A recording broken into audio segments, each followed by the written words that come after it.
So hi everyone, I did promise you a live session at 5 o'clock today. However, it's my dad's birthday and I'm being a great daughter and I'm going to take him out for dinner tonight, so I won't be able to do the live session. So what I've done now is just going to do a pre-recording of what that session would have been, hence with or without interaction.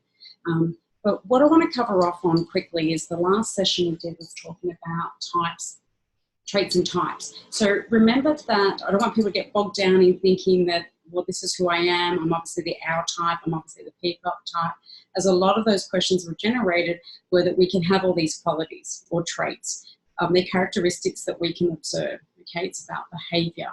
So you can have a bad day and you can be really angry and yelling at someone. That doesn't mean that that's the type of person you are, an angry person, because there's some stuff going on for you, right? So you've got to look at that context as well. But what it means is that there are a certain group of traits that a certain type have, hence why we then call them type. So you'll look at your owls as maybe different to what your peacocks are. You can look at Myers-Briggs when you talk about introvert and extrovert. So I don't want people to get bogged down, but it's just a bit of an idea to give you some insight in what traits and type is all about. The next one I wanted to move on to was actually one of my favourite. And I know I struggled when I was at uni because some people like it and some people don't. So a lot of psychologists don't necessarily talk about it. As much as his theories can be very hard to prove, there's quite fascinating and a lot of us are still talking about them. So there must be something there, right? So, and that is the psychoanalytical side. So remember the approaches to personality that we're going to cover. We're looking at traits and type, the psychoanalytical, behaviour and humanistic. But today's session is going to look at the psychoanalytical. So before we begin, obviously I'm going to use some, I need a bigger whiteboard I think, which is probably going to be a bit hard for people to see. But as you can see, it's like a little mini whiteboard. Hey, pretty cool. The founder, Sigmund Freud. Yes, everyone keeps talking about him, okay? Has some very strange ideas, but, you know, a real founder behind this. And what he believed is that psychic energy converts to behaviour, whether it's in our, you know, sort of that subconscious and unconscious. So, you know, hold that thought because we'll talk about that. So he was more about the dynamic and the unconscious sort of psychological conflicts that we have. So you would have heard of ego and ID and superego. That is the man talking about that stuff. So as much as some people might want to, you know, sort of think, oh, I don't really like him, I don't like what he believes in, some of his stuff makes sense, you know, and I would like you all to keep an open mind because we're not put in a box. We all have different things that happen to us at certain points in our life that make us who we are today. And certainly environment influences that as well. Lots of stuff behind our DNA. But what I do like about him is he does talk about his observations and through his case studies. Did he not get on well with his mum? I don't know. Is there some mummy issues there? You know, because sometimes things happen and you just go, that person must have had some mummy issues. Did he like women? I don't know, the time when he was around, you know, women were, you know, pretty much you had to just cover it all up and don't really show anything and show any emotion or, you know, it was a different time. So please take that into consideration as well when you're thinking about him. So it's just keep an open mind. So I'm just going to give you a lot of the stuff that is out there. There's a lot more, and you take that on board whether you like it or not. Now, I will do a PowerPoint presentation very similar to what I've done with the traits and type. It will be my website only. You can only access through subscribing. Then you'll have the members login page, which will give you access to those. So remember, this is a long journey, okay? This will take over 12 months or so because I want to do it properly and I want to give you all the information. You don't go to TAFE or uni and do a short course in 2 weeks to learn about self, okay? This is a program I've developed that will take you on that journey. So there is Mr. Sigmund Freud. He also believed that a lot of our personality seems to come into play before the age of 2. So he also, you can also see that, certain parts he talks about with the stages, which we will get to in a moment. There's certain parts he believes by 2 we have certain concreted, and then when we get to 5. However, he also believes that we can then be influenced our behaviour down the track as well. So he talks about that psychosexual development. People go, oh my God, he talks about sex. Oh my God.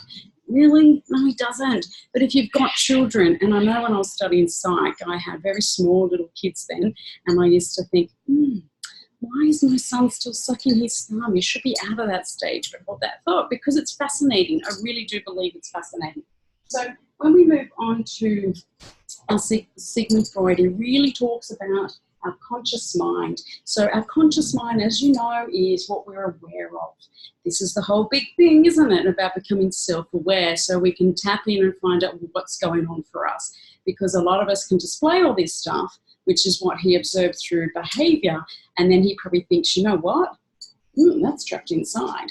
As I don't want it to be trapped inside. I want people to become aware of it in their conscious mind. So it's aware of our process, how we process things, and how we think and how we talk.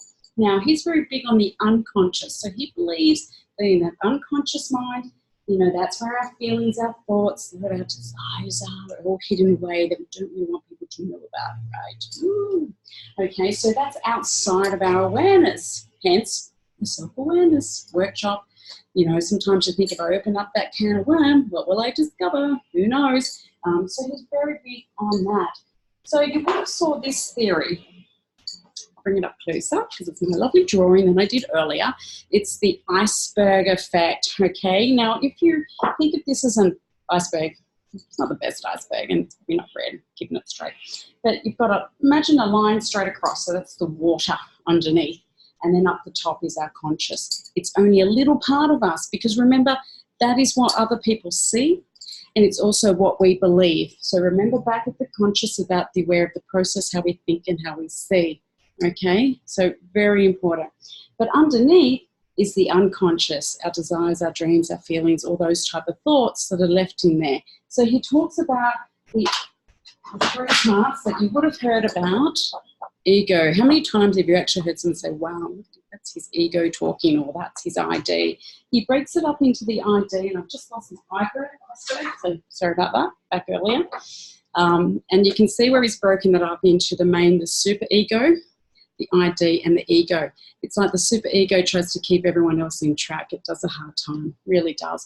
But when we look at our ID, so our ID is our identification. So it's all our desires, the biological stuff that keeps us going that we don't really think about. The unconscious, we don't really think about, oh, I need to breathe now, or I need to make my heart beat. It just happens, okay? It's a source of all mental energy, and it talks about libido. I'm not going to touch on libido today. It will be more in my online module because I'll talk a little bit more about these because they're fascinating. The next part is ego. So ego is the reality. Here we are, okay? It's what we're here, what people see as well. So this develops by the age before 2, okay, how we fit into the world. This is what he believes. Behaviourists will say something different because they say everything's learned. Obeys the reality principle of behaviour. That's really important, okay? So what's going on, how I behave in the external world, how I keep it together and how people see me. But probably when I get home, I probably would just want to scream out there and carry on. But, you know, I've had to portray myself in a light of what reality is. Then we have the super ego. So it inhibits the ID urges. No, you can't have that chocolate, it's not good for you. Not to that extent, but it does try to keep things down and says, well, how can we try and, you know, stay a certain way in the real world, and that's how people see us. Okay, so there's a constant, can you imagine this constant fight between all three of them?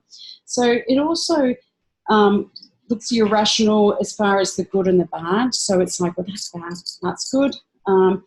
It's the person we would like to be. That's a super ego. This is how we should be. Yeah, we probably have these desires, but this is how I want to be portrayed. So that is the super ego. So getting back to when we talk about our, we've got one here earlier that I've shown, another lovely one. I need bigger whiteboards, don't I?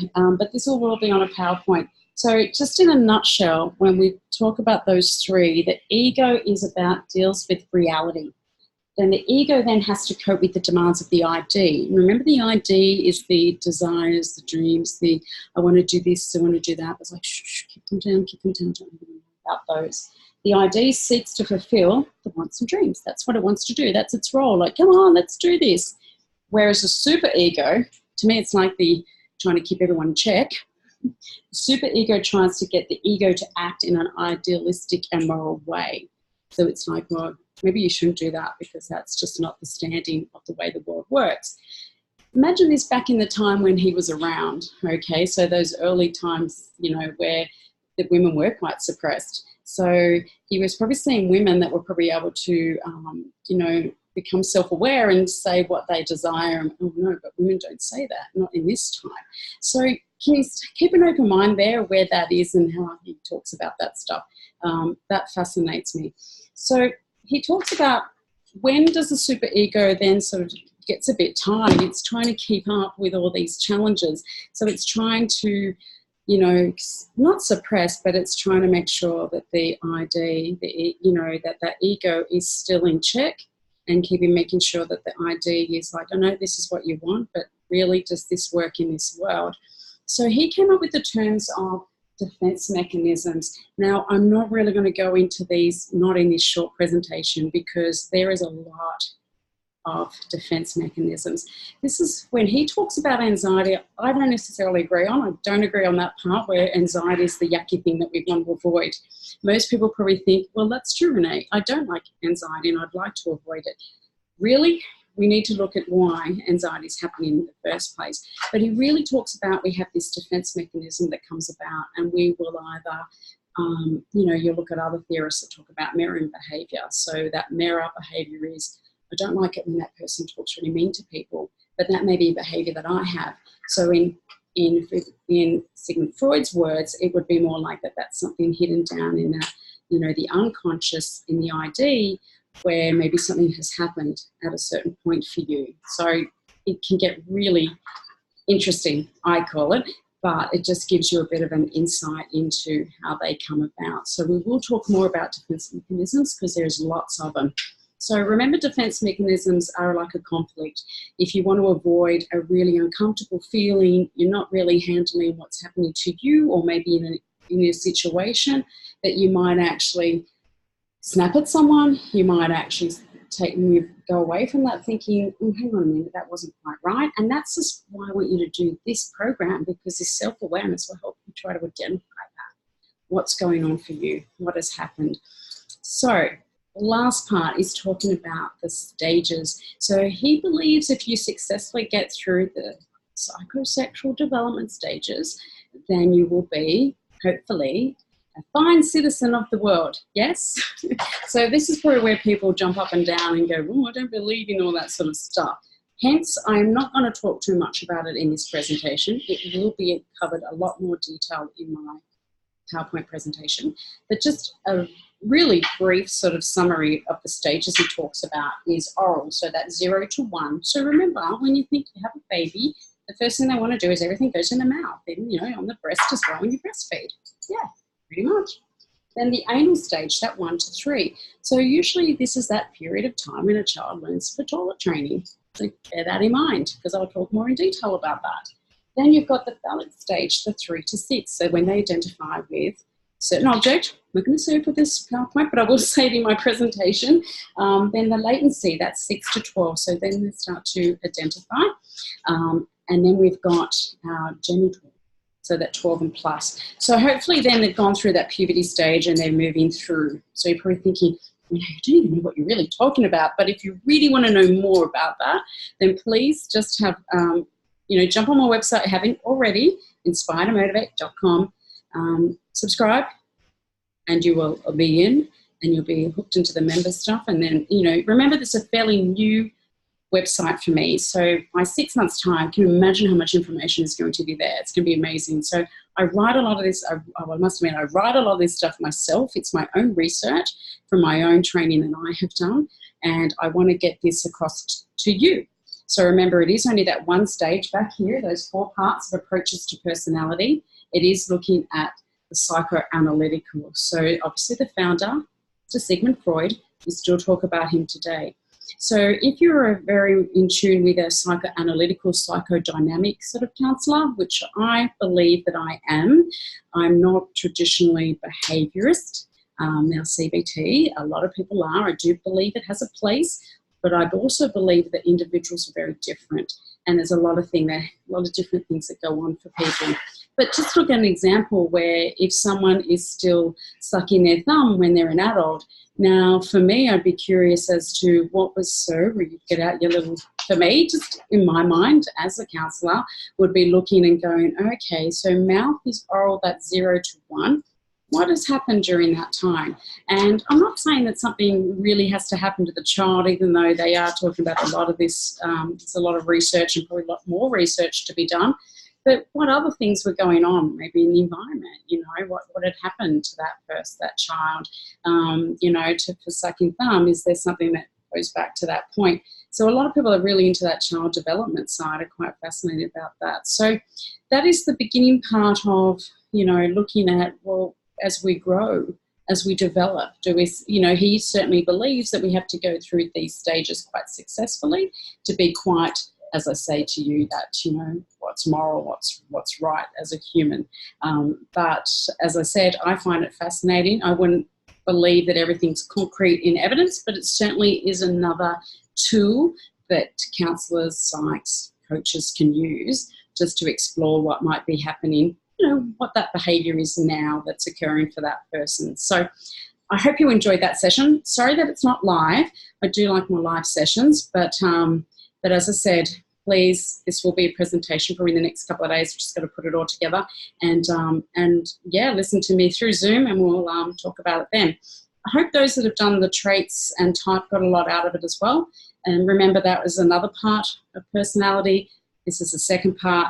And then the next one will move into behaviourists, which is pretty much the stock standard of what we do now. It's more of that learnt behaviour. So, you know, it just goes to show that there are so many different approaches towards personality, that it isn't just one size fits all. There's lots of different things. And I still believe, you know, you've really just got to work becoming self-aware about yourself. So thank you, everyone, and we'll see you in the next one. Bye.